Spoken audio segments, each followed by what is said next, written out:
Welcome to Fishtail Mag Podcast, the only podcast dedicated to all things artistic swimming. I'm your host, Liz Corman, and on today's podcast, I'll be speaking with 2016 U.S. Olympian Anita Alvarez.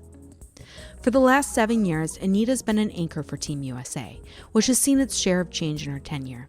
And so too has Anita changed and grown from a teen to a proper adult, the eldest and most experienced on the team. In the 2019 season, under the new guidance of world-famous head coach Andrea Fuentes, Anita showed that she wasn't done growing yet, at least not athletically speaking. The pair collaborated on a groundbreaking new solo program set to a spoken word piece by musician Jessie J entitled Rose Confessional. Put simply, the piece is about losing and rediscovering passion, and the choreography that Anita presented blurred the lines between sport and art. The reaction was mixed, but mostly aired on the side of positive given its undeniable beauty. With so many conventions broken in one routine, the judges admitted that it was difficult to assign a score. Still, Anita waltzed into finals at the FINA World Championships by a margin of nearly 2 points, and even threatened to overtake better established soloists in finals. I sat down with Anita to discuss her journey to this point and what it's been like to innovate with the great Andrea Fuentes. Your mom was a fantastic artistic swimmer in her own time, and you were brought up in that environment. Do you have any early memories of your mom do any things like teach you little ballet legs or help you with your extension when you were little? Do you have any fun kid memories from growing up with an artistic swim mom? She never forced me into the sport. I, of course, grew up on the pool deck with her, so it was just kind of like what I was brought up in. And so I mostly have memories from my childhood of like watching the girls that she would coach at Canisius College and at the Tonawanda Aquettes, the club team.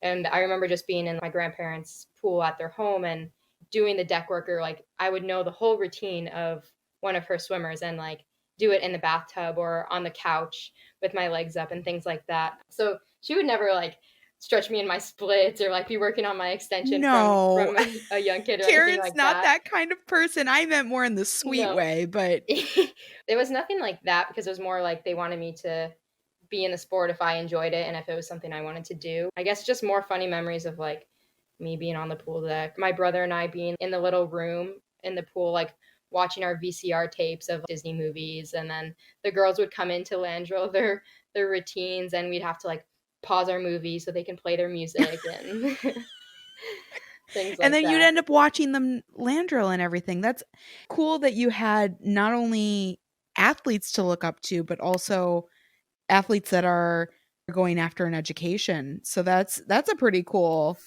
upbringing, as well as the club. I can actually remember my sister when she was in college and she was coached by your mom.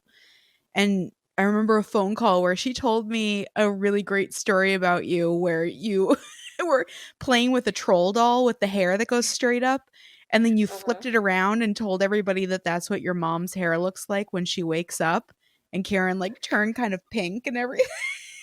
It's like you were already kind of a hoot That's so from. funny because I don't remember all of those things. Like I remember being, I don't know, I just remember like being really quiet and like sitting under the bleachers with my brother or with the kids who my mom would babysit during the day and like eating our lunch or like sitting next to my mom quietly. I don't remember all the like chaos that I hear of these days, but I apparently it think happened. that's what goes hand in hand with not having a filter as a kid.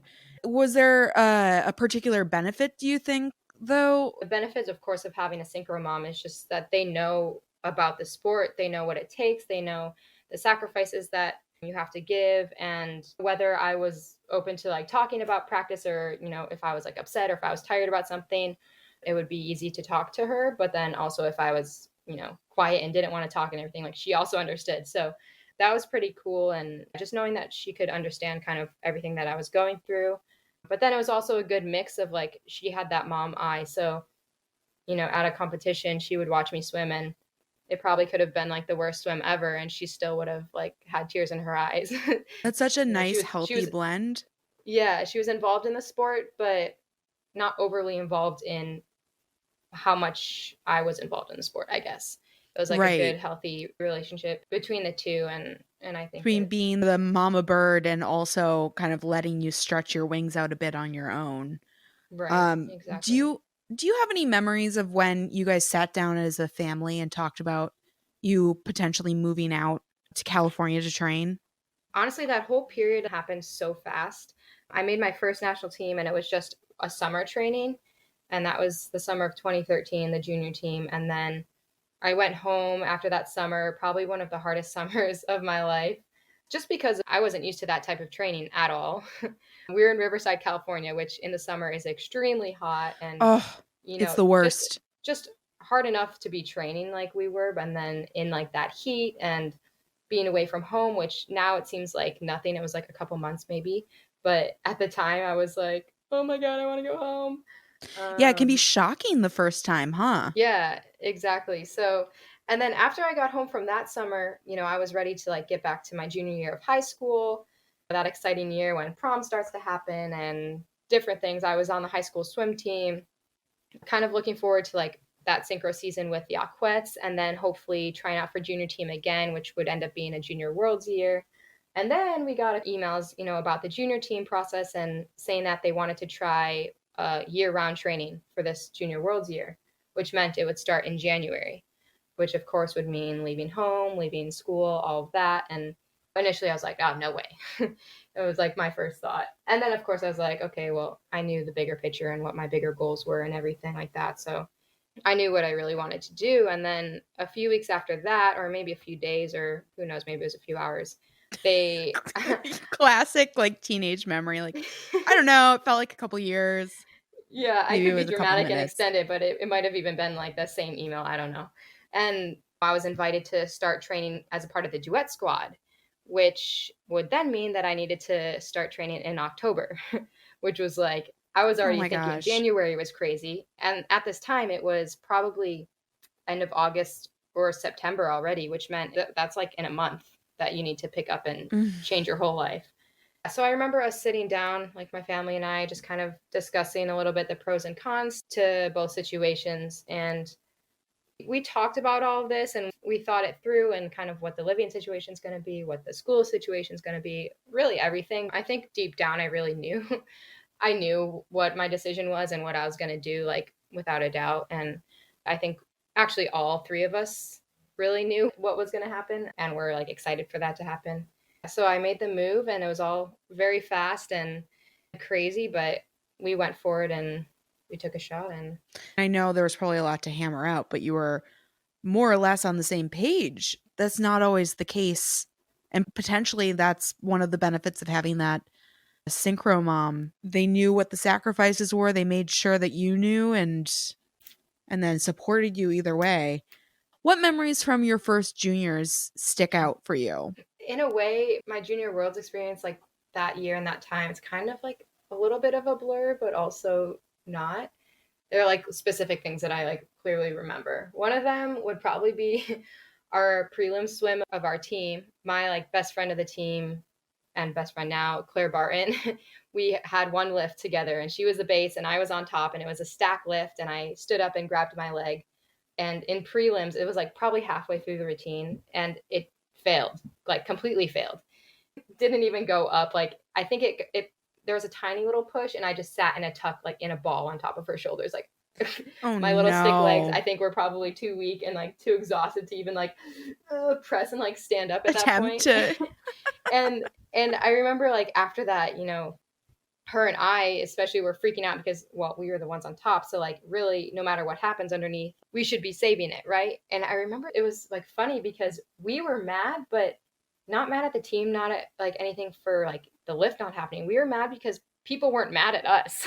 Like we were like, why aren't people yelling at us for like failing this lift? Like, why aren't they saying it's our fault and we should have done it no matter what? Like I remember being so upset and like going to one of the coaches and like actually like crying about it because we were like upset that people weren't pushing us more and like more upset with us that we failed that lift. And I don't know why that one sticks out to me a lot, just because That it's is like, unusual. That would stick out in my memory because too. no one really fails, has major fails at that level at world championships normally. And that was our first one ever. I can see both sides. I mean, and I think it's remarkable that a young little Anita and Claire had the maturity to sort of say, hey, who's keeping us accountable here? Did anything change for you from the junior to the senior level in terms of what the emotions around the event and what your experience was? It's kind of like a little bit of a blur from Junior Worlds, but definitely was more of your average international synchro meet for Junior Worlds, where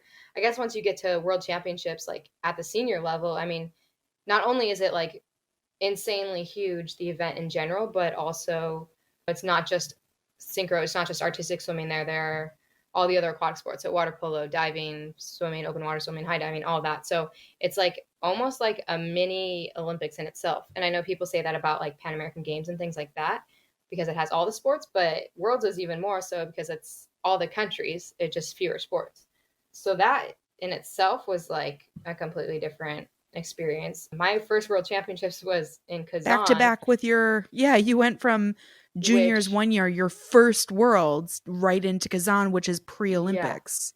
yeah. And Like nuts. Kazan was massive. I think that was the biggest stadium I've ever swam in to this day. And also, it's in Russia. The sport is huge there. So every seat was filled. People had these giant, like, those loud clapper things that make a lot of noise. And of course, all my deck works were like in crazy arch positions. And I think I was like upside down facing the whole pool, like this empty pool, and like seeing the whole audience from upside down and these giant cameras in your face. It's a lot, a lot of difference. And not only that, but then just seeing like my synchro idols and being on the same stage as them and competing against them. I mean, against them, but with Yeah. them Yeah. was like crazy. I remember we walked in, and again, Claire and I like walked past, or Gemma started walking past us, and we were like, is that, oh my God, it's, and then like she walked by and like she said hi to someone else from the US who she knew or whatever. Someone said hi to her, and we were just like completely starstruck. And then I remember Tammy was like, oh yeah, I forgot, you guys have never like seen these people before. And we're like, yeah, like I've only seen them on YouTube for like 20 years now, but not 20, I wasn't even 20 then, but there we go. Romanticizing the time again. Well, I have, and I had the same experience. I saw them 20 years ago. You're that person now. I've actually seen kids have that exact reaction in real time to you. 2014 wasn't all that long ago to kind of encapsulate your national team career for world championships. It's pretty incredible. When you think about where you were at, you had fantastic support system in place, which is super helpful. But do you have any specific advice for any young athletes that are considering moving to a different location to improve their training or to take on opportunities that they might not have at home? I'd just say if you're questioning it or if you don't know, definitely list out your pros and cons like I said I did, but also think about the big picture and what you really want to accomplish. And if you're questioning it, but you know deep down that you really want to, like, don't overthink it and don't question it too much. Like, follow your heart, follow your gut, and honestly do it. Like, if you go into it with a good mindset, with a good like growth mindset, ready to like learn and improve and take the best from the situation, there's really no going wrong. There may be like some sacrifices you have to make, things like that, but if you really have the right mindset with it, like, you can't go wrong. One of the main concerns people have is schooling, and if they move across the country and go train and have to do online school, like, they won't be able to get into good college universities. But especially like right now with our team, I think we've proved that that is completely false. And we have three girls who got accepted into Stanford, people into UCLA, Ohio State, Incarnate Word. People can have still been able to get into all these amazing schools and universities. So that, like, Wheaton College. Sorry, gotta yeah, throw yeah, down no, for my alma I mean mater. all the other ones too, but like people, especially with like the synchro at like those schools. The college program is super exciting, and I participated and loved it. And I do think that there's got to be a way for us to figure it out. But I think you're absolutely right that your team is showing that in order to be on that super international level where you're really competing against the best, you have to do what they are doing, and you're up against people that are with each other all the time. They're always with their coach. They're always training with each other. I think you hit the nail on the head when you talked about the right mindset for any young athletes out there going in and holding yourself accountable, holding your teammates accountable. Those are the kinds of things that grow you as a person, but also can kind of guide you through different situations that you encounter in the world. You obviously you went from junior worlds to senior worlds and then right into the To Olympics. Olympics, to It's like, worlds again. So I like know, 4 insane years. pretty major, pretty major. I remember seeing photos of you guys entering your little booth thing where you like the whole it seemed like the whole little room was just filled with stuff for you. And I haven't ever asked you about that. I really am curious to find out what Team USA had put together for you guys and what kind of memories do you have from that? That whole experience was amazing, like in itself. Of course, the Olympics and competing and all of that, but like just the team processing, they call it team Mm. processing. And it's where we go. I think it was in Texas at that time. Like, you usually fly through there to go to Rio. They had all the Team USA athletes fly through there, and you stay like one night in this hotel where you get all of your USA gear. And it's like this whole shopping experience. And like you have a list of like all the different stations you need to hit, and you can like choose your own order, and you go. So I think What? we go to like Nike first, and you walk in and it's like this whole like fancy Nike thing with these like, the little mannequins dressed up in like what the outfits that we're getting, and then like these cool mirrors and everything, and they ask you your name, and then they're like, all right, we'll go set up your fitting room. And I'm like, what? And then they're like, all right, we're ready for you. They take me back, and like you go into this fitting room that has your name like on like the mirror with like the Team USA logo and everything. I look down and there's a giant, like huge Nike suitcase, a huge Ralph Lauren suitcase, and then like my podium outfit and our media outfit like hanging and all like nicely like set up for me to try on and everything. And then they're like, all right, here's all your Perks. stuff. Like, you can try on anything you want. You can try on everything if you want, and exchange any sizes you want, like that. So And what I'm did you like, do? try everything. So I like went in first of all, and then you have this person who's like, and you let us know if you need anything, and they like are constantly checking on you. It's like when you go to those stores that are like I'm like super nice, expecting when you you're to like, like have them hand you a glass of champagne at this yeah. point. I mean, what? Exactly. And that is like something that we are not used to at all. Athletes' lives Some are really hard, a lot harder than people realize. Yeah, and especially like maybe some other sports get a lot of gear all the time, but like, we're used to like sometimes getting one tracksuit and one short and one shirt option, and that's like, woo, like that's our outfitting for the year. And then we'd go shopping at Old Navy and kind of find our own outfitting from there. So we get inside, and I think I didn't try on everything, but I definitely pulled out a lot. And you try on like your podium outfit, and which you have like separate shoes for that, which are different shoes from what your media outfit shoes are. Like, we got 3 pair of Nike shoes. Like, what? So sweet. And like the amount You of guys look like, so good in Rio. I thought the outfits that they picked out for Rio were really just nice. yeah, I mean, I like 2012 too, but honestly, it was so like sort of future and like clean, and yeah, you guys look badass. yeah, it was cool. So we got the Nike stuff, we got the Ralph Lauren stuff, and then we go to like all the other sponsors that they have. So we went to like Omega and got our watch. We went and got ring sized for our like team rings, our Olympic rings. And then like all the other stuff, like the little sponsor, we get like all these different products, and then you go and do all this media stuff or like photo shoot. And yeah, it was crazy. Spoiled for sure, definitely. The And media day, I'm super fascinated with oh, too, the media day because also. yeah, like some of the photos are amazing, and then there was like a couple of the photographers that were like, was that? Can you tell? Can you tell when you're walking through if it's gonna be good or bad? No, no, we have no idea. But sometimes, like, there are some pictures that I have where I think Lolly may have been with us for some of them, and so she was like kind of behind us, like taking a picture, like just of like the whole setup, to see like the big picture of everything. And there are some pictures like I think they had Maria sitting on a stool, and then me standing like next to her, beside her, and like placing my arms, and her crossing her arms. They're like, this is like a family portrait type, like mom daughter type picture. It's super weird. Yeah. Um, but yeah, no, we got some really cool things out of there too, and not just like photo shoots, but like different media things we got to do. And I remember there was like, this was like right after we qualified too. So we flew straight from Brazil from the qualifier to LA to Beverly Hills, and there's this giant decal of us on the window. Wow, cool. Yeah, and then there was the social media setup, and you went from station to station. It was like there was a Twitter station, there was a Facebook station. We did like a Facebook Q&A. Then at the time Vine was big, so we went to Vine, and I remember like I wasn't that into Vine, or like I'm not like that into like YouTubers or like celebrity people in general. Like sometimes I recognize faces, but I don't really know who they are.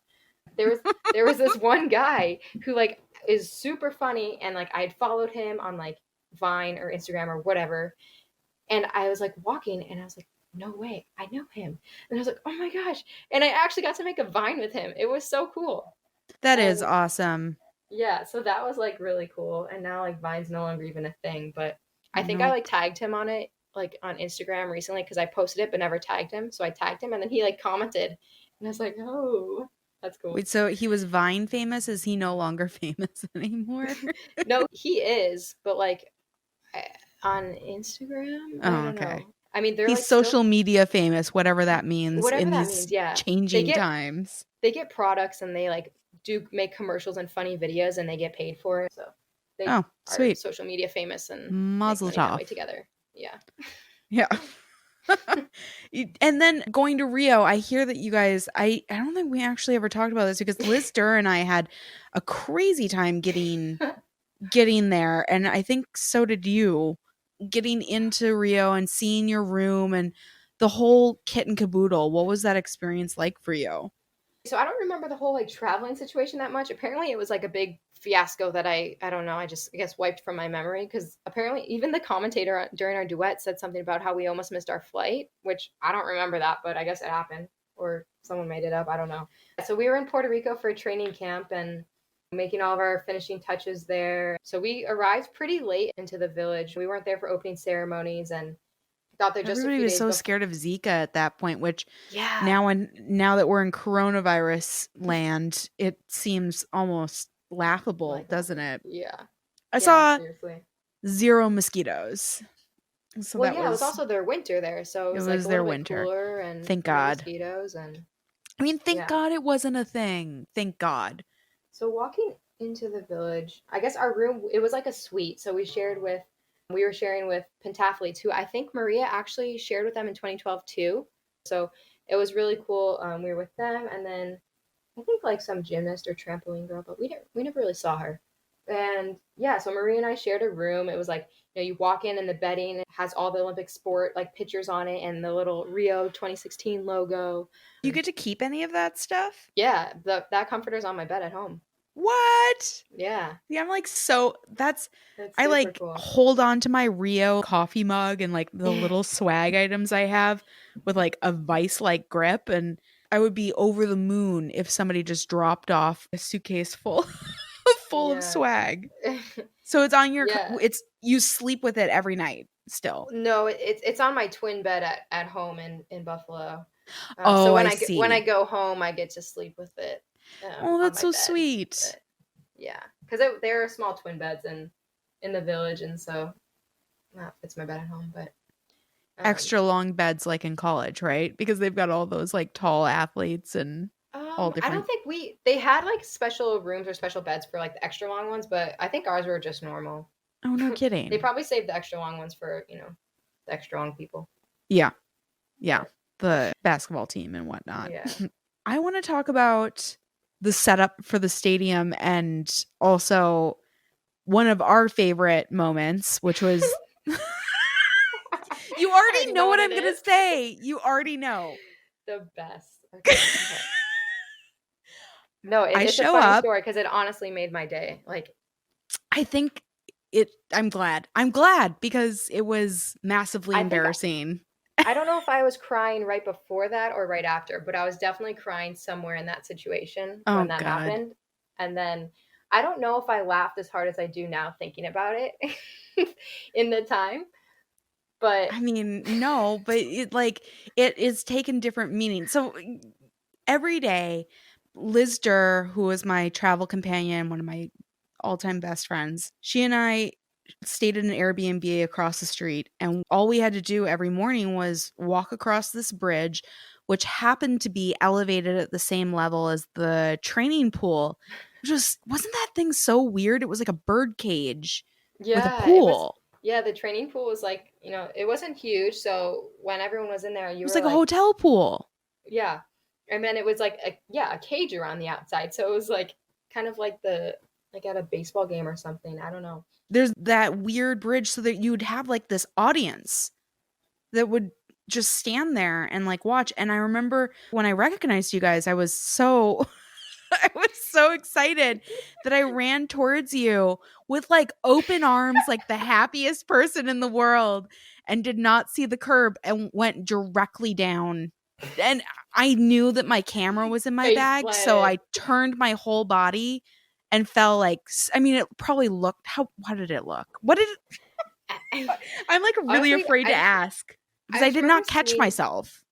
I just remember seeing you, and usually in that time we're not like, even when we see people, like, we're nervous and we're getting ready to compete, so we're not like super like, oh my god, like gonna be screaming and things like Yeah, that. So it's like a like we whole were different waving, but mode like, of thinking.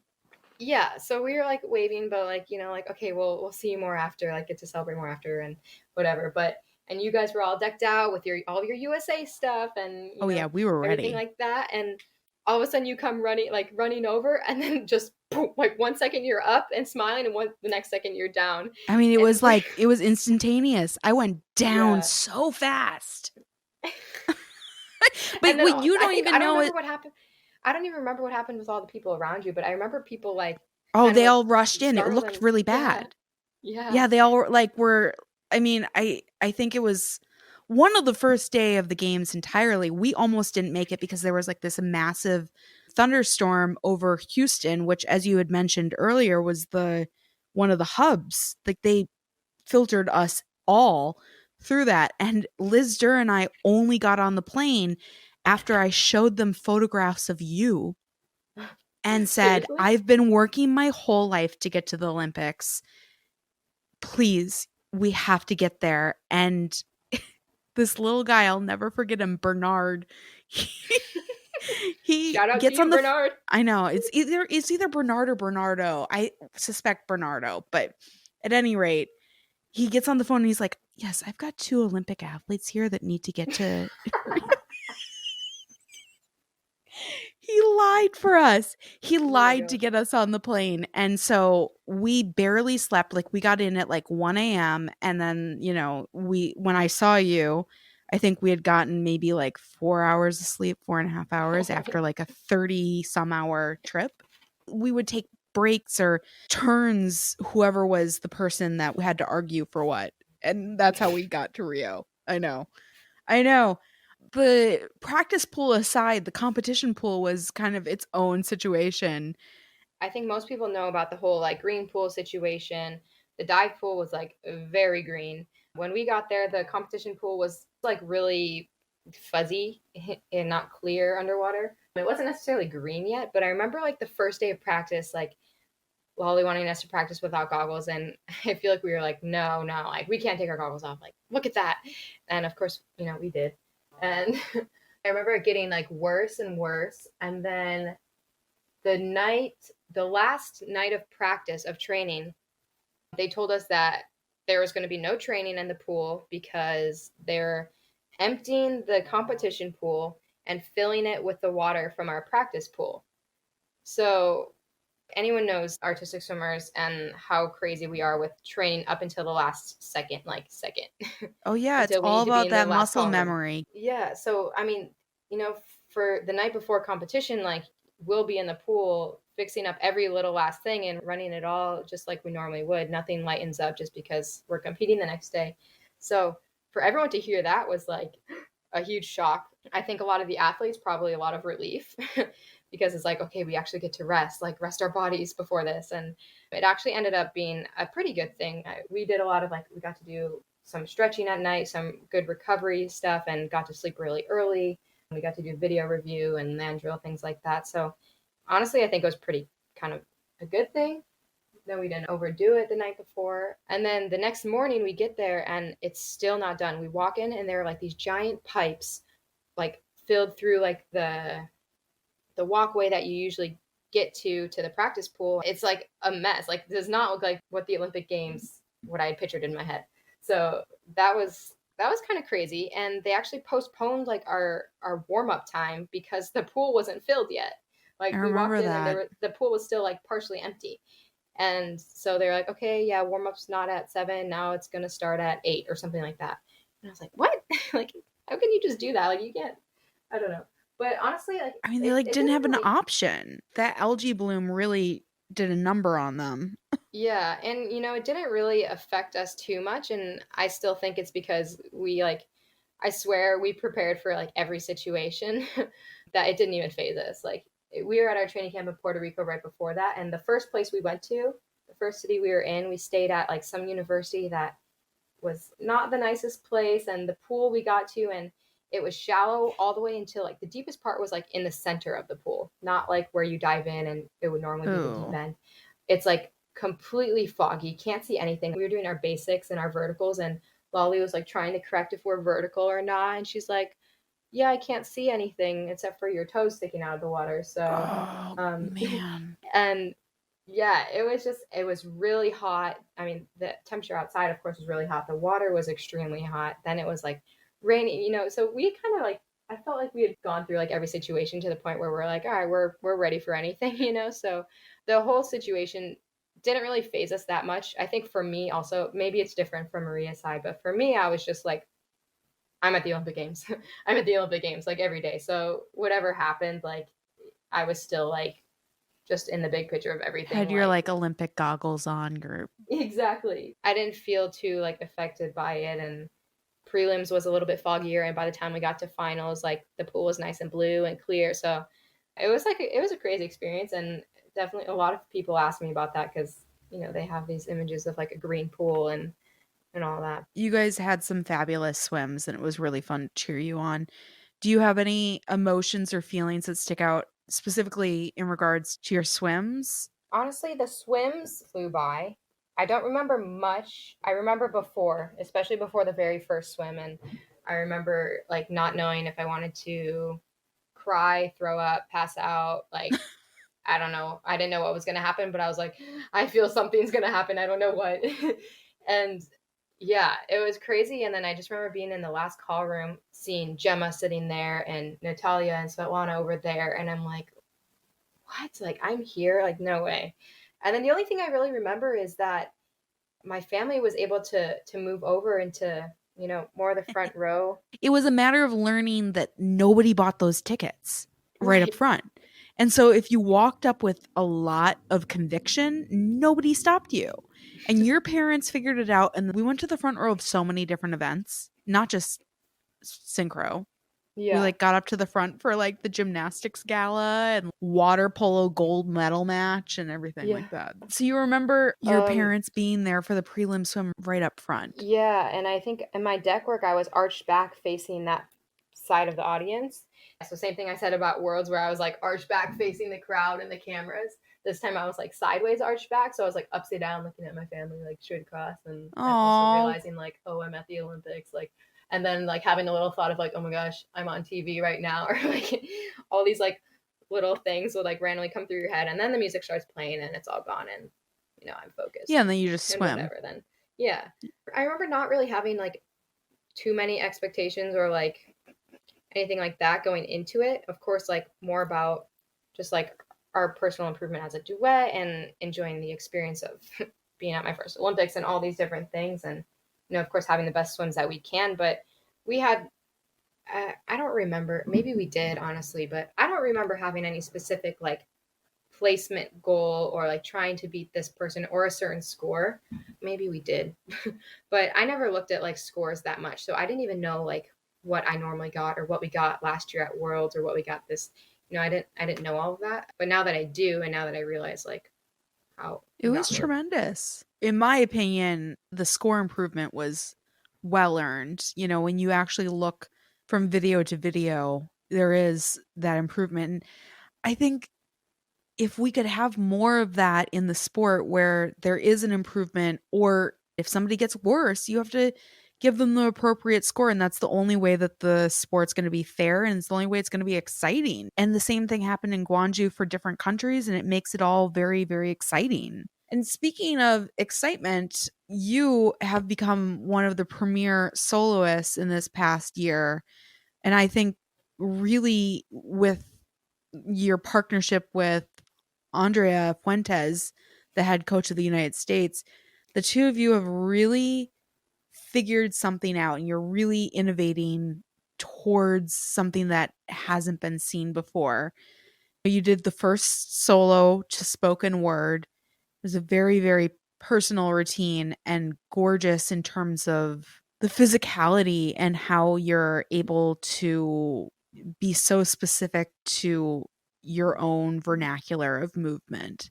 And I think there's this raw talent that you have, and then there's this coach that comes in, and something, I mean, tremendous has happened in the past year where this came to be.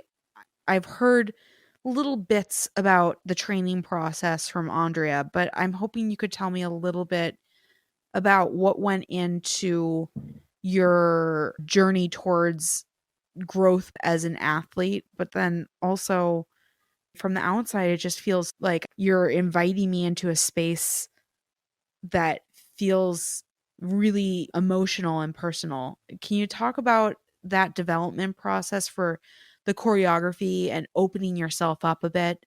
The whole process and everything, the whole, I guess, like solo creation process and kind of finding myself as a swimmer, as a person, and all of that that I've done just over the past year with Andrea has been amazing. I think I still haven't even been able to like sit down and fully process everything that has like happened and like how it happened, what I learned about this or what I found about this. And it's still not super easy for me to explain everything, I guess, in words. Like I know it inside my head, but it's still hard to like, yeah, Yeah. put out in It's words. a But little close right now. It's yeah, and almost like still happening.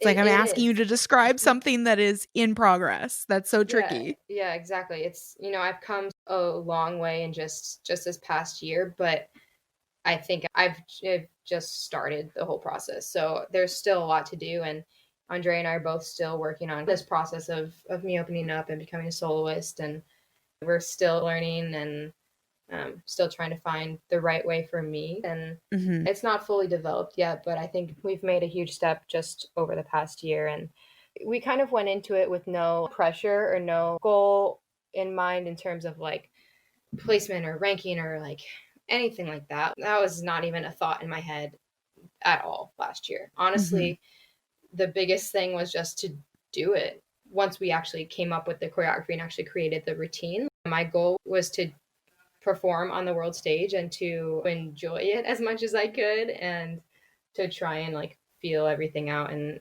actually feel the whole process. Solo wasn't really the main priority either. Of course, No. duet and team are the Olympic events, and we have this huge goal with the team right now, and also like changing up the duet. So that's really not on the top of the priority list for the organization and everything like that.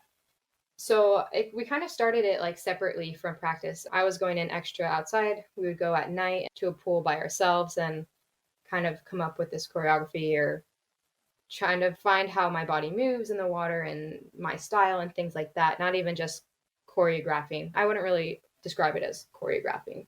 It was all outside and separate from our normal duet and team training. So actually, I didn't even show the team like anything of my routine until I think like a week before we left for US Open, Oh my which it still goodness. wasn't even complete at that time. But I remember that was the first time that they saw it. I remember that practice like really clearly.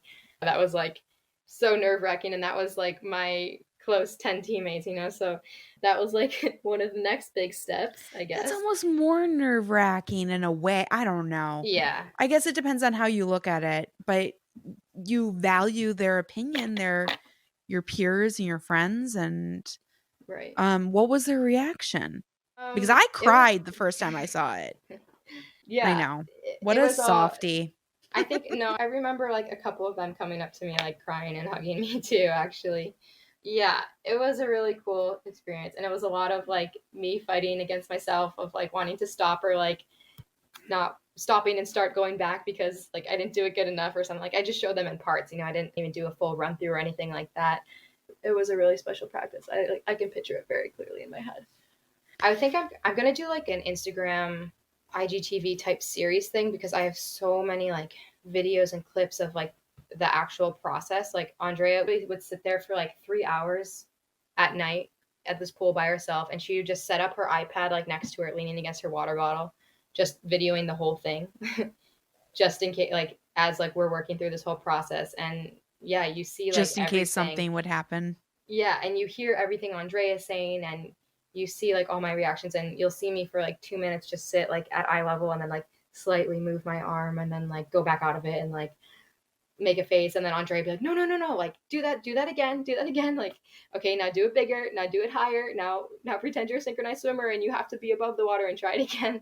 So it's actually, I've recently been like going back through and watching them, and it's really interesting to watch actually, and kind of see like where some of the moves that I have in the solo now originated from, and how it was just like me crashing out of something or just like kicking my leg, and then it like turned into this big thing. And just by adding like a little bit of confidence into that move, and then just like doing it bigger and doing it more, and That's then how it super evolved. fascinating. So Also, I feel like Andrea was teaching you how to be a soloist, but also how to be an innovator. Because it is this sort of weird, like, it's uncomfortable. And having that person right by your side that can tell you, like, yes or no, good or bad, or mhm. try this or try that.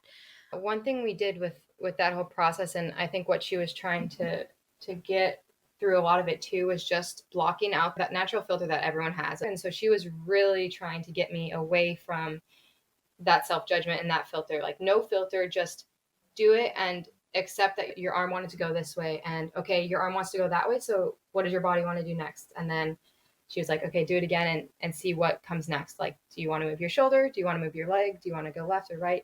And so she was really like, no filter, no judgment, like just go. And the same was with her. Like, she never turned to me and said like, oh no, that's not good, or oh, I don't like that. No, it was never anything like that, which I know isn't always the best scenario, but I think for that like situation is what I needed to actually be able to open up and to create and all of that. So that was kind of like our mindset, and we did some activities, not just with synchro, but we did some like word exercises where she would like say a word and I would have to say the first thing that I thought of, or different things like that. So it was more than just like doing this move to this part of the music in the water. Like, so that's kind of a little dip into the creation process of all of it in the beginning.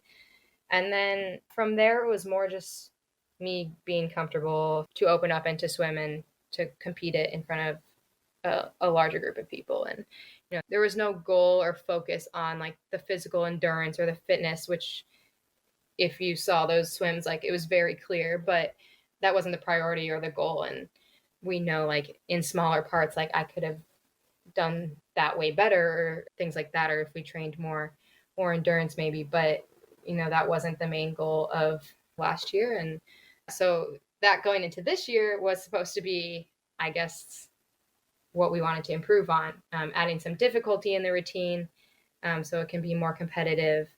I'm very competitive, and I think Andrea is also very competitive. So Yeah, as much a as bit. like as much as it was great for like that first year to not be focusing on like a place or like rank or score or things Yeah, like I that, like don't know. it's hard to do that for so long. And so of course, like once I got that first Especially like when you've got results to base it off of. I think when right. like early on, as you had mentioned, it was like you kind of were throwing this thing out into the world. I think it was a good thing that you didn't have expectations because a lot of things could have happened and you were open to all of it. And Right. thankfully it was positive and rightfully so. But the difference between 2019 and 2020, I remember seeing once again Stanford, I see the routine, the improvements for the first time, and I friggin' cry. I mean, it was just like because it was so stark, and you did swim in sections, so you did a Hmm. particularly good job at everything you did. But gosh, there were, to me, enough technical improvements that it was startling. How did you add so much difficulty and still maintain that feeling of the choreography? That was clearly one of the central focus points for 2019, and you didn't give any of that up by changing Yeah, the choreography.